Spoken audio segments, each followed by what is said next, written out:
साथ निभावे के वादा कई के छोड़लू साथ हमार।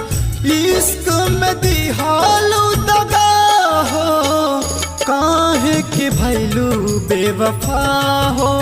ए जान कोइली कवन हम खता हो।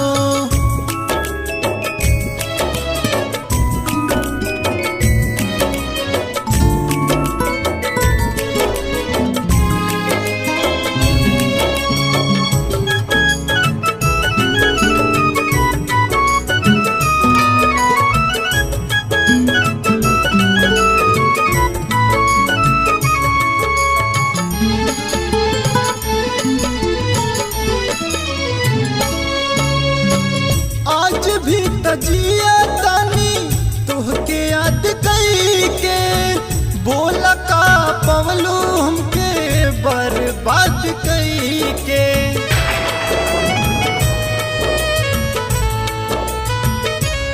आज भी तजिया तानी तोहके याद कई के बोला का पवलू हमके बर्बाद कई के।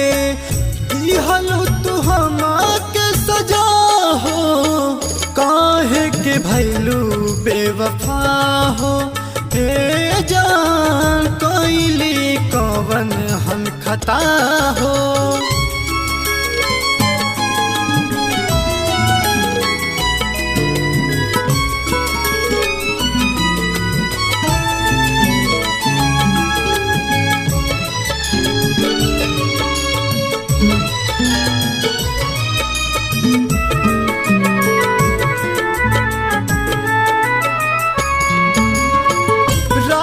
दिन अखिया से बहतर नीर हो सीना से लगौले बानी तोहर तस्वीर हो।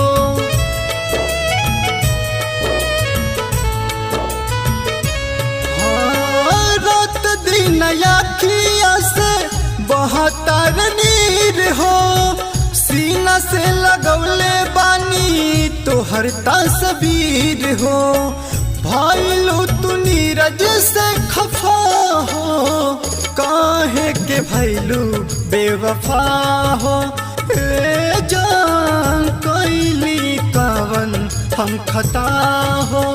ए जान काहे के भैलू बेवफा हो।